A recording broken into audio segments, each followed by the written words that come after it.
Hey everyone, how's it going? Cloud here, and welcome to my guide on the Enakhra's Lament quest. Now, for this quest you need the following requirements. So you need level 50 crafting and level 45 firemaking, which cannot be boosted. It also says on the quest journal that you require level 43 prayer, however it's no longer actually required. And the same for magic, it says you need level 39, but however you only need level 13. Now, recommendation, they say level 45 mining is helpful in order to mine granite, however you can purchase this from the granite exchange just to make it a little bit easier, so I would just rely on doing that rather than having to have 45 mining. That's it for requirements. Now onto the items. You're going to need 2 lots of 5 kilogram granite blocks, which can be obtained during the quest with 45 mining, but like I said, you'll probably find it easier just to buy it and bring it along. You're also going to need a total of 52 kilograms of sandstone. Any combination will work as long as the number adds up to exactly 32 kilograms and 20 kilograms in separate sets. Sandstone can be cut into smaller pieces if required, and it's recommended to get 10 blocks of 5 kilograms and 1 block of 2 kilograms. You will also need 1 loaf of bread or a plain cake. You will want a wand or staff with some air and fire runes to cast an air and a fire spell. Make sure that you have your spellbook to the standard version. You will need an ordinary candle, a black candle or a red candle will not work. You will need 1 each of normal logs, oak logs, willow logs and maple logs. You will need a soft clay, bring 2 along if you want to make yourself a camel mask. You will also need 1 coal, and probably a few Waterskins will also come in handy as well. So that's it for the requirements and items. Now onto the quest starting point. So I'm currently at the bandit camp lodestone, which can be accessed via the lodestone network. Now it does require you to have completed desert treasure in order to access this one. So if you can't use that one, I would recommend starting at the Alcarid lodestone, and you're just going to have to travel a little bit further from there.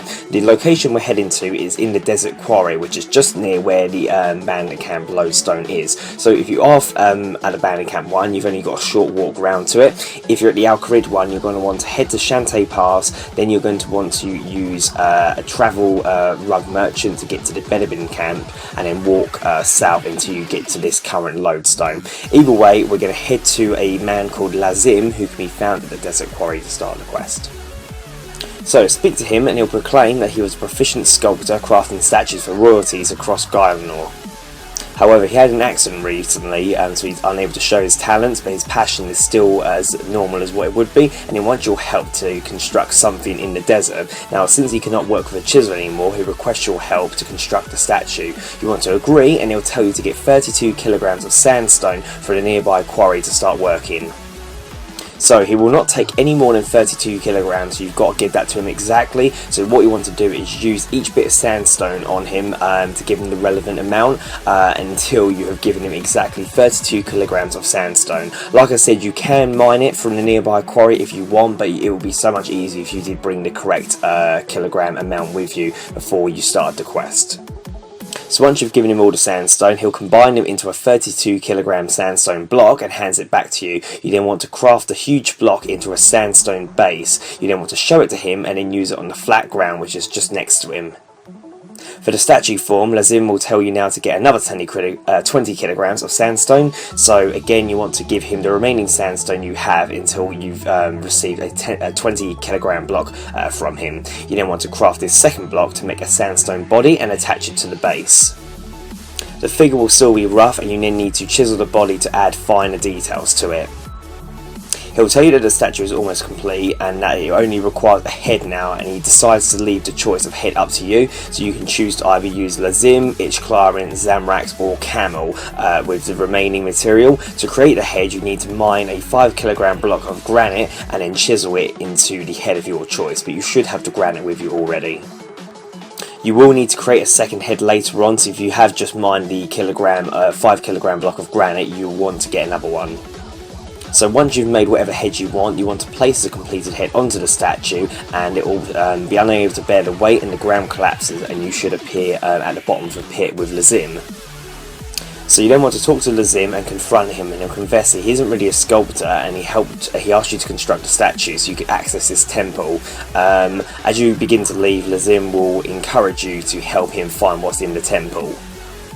So to get through the temple, you must first pass through the unique doors on each level, and instead of keys, limbs must be used on each entrance to unlock it, and the Zim will tell you to salvage the broken statue in order to acquire the required appendages, and he will then give you the statue head again if you ask him for it.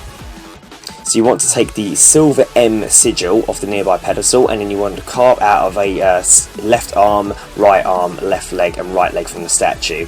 Now what you need to do is go around the dungeon floor by walking in a counterclockwise circle and attempt to open the doors that you come across, and you need to use the appropriate limb which will automatically be used to unlock it, and you'll see different cutscenes each time you go through the different doors. As you navigate around, you'll see more sigils, and we need to make sure you collect these. So there should be an R sigil, a K sigil and a Z sigil in their respective chambers. These with the M sigil make up the consonants of Zamorak.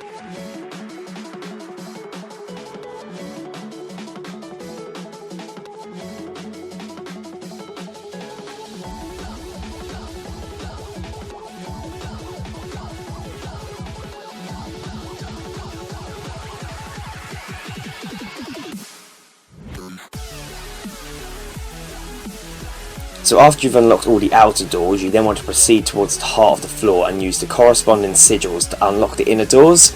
And once you've done that, you then want to climb up the ladder there, and you'll find yourself with a magical barrier and another pedestal. You want to place the statue head that you acquired earlier on the pedestal, and the skull fits, but nothing interesting happens. What you then need to do is use a piece of your soft clay on the pedestal to make a mould, and then use this pattern to carve your remaining piece of medium-sized granite into a new stone head. You then want to fit the granite head into the pedestal, and another cutscene will take place.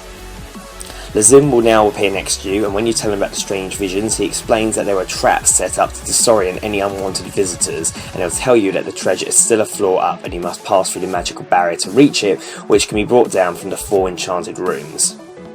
So what we're going to do first is enter the northwest room and talk to the person here, and the soldier is completely devoid of hope and believes you to be another shapeshifter.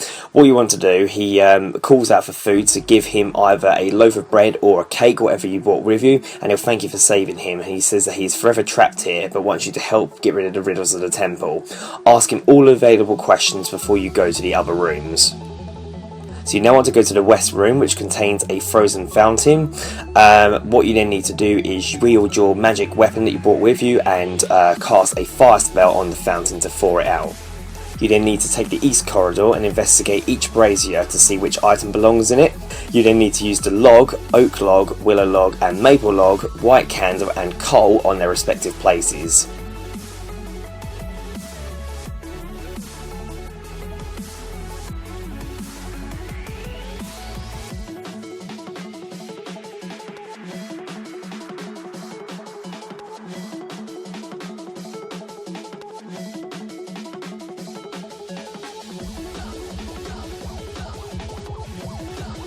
Once you've done that, you then need to head to the northeast corridor, which is completely filled with smoke.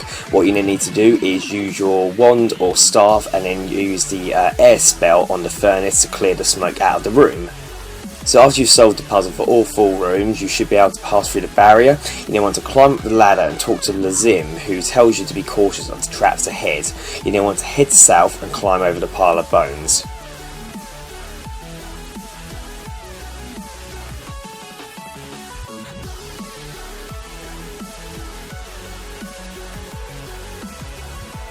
Climb down the stone ladder and speak to the Bone Guard, who tells you that it was put under Enakhra's control and the coward who hides in the temple after being rejected by the Dark Lord.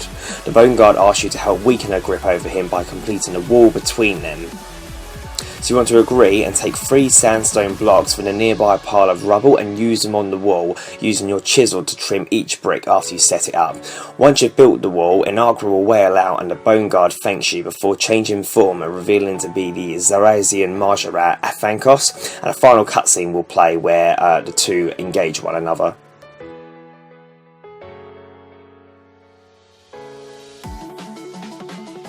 After you finish watching the cutscene, it will come up, congratulations, you've completed Enakhra's Lament quest. You're awarded 2 quest points, 7,000 crafting, mining, firemaking and magic experience, a Camel, which allows you to talk to camels and teleport to this temple 4 times. It can be recharged by using camel dung on it, strangely enough. You would have obtained a camel mask if you use a piece of soft clay on the pedestal that we made earlier. You also get 2 treasure hunter keys and 2 hearts of ice. So overall, pretty easy quest, and rewards not exactly great for it, but the main reason for completing this quest is it's one of the requirements for the Ritual of the Mahjarrat, which is a Grandmaster quest, so if you intend to complete that quest, you're going to have to do this one at some point. I don't think you'll run into any problems following my guide. However, if you do get stuck, leave a comment in the comment section below and I'll help you out as best as I can. If not, thank you for watching. Please make sure you like, favourite, comment, subscribe, and don't forget to share with your friends. Cheers guys, bye bye.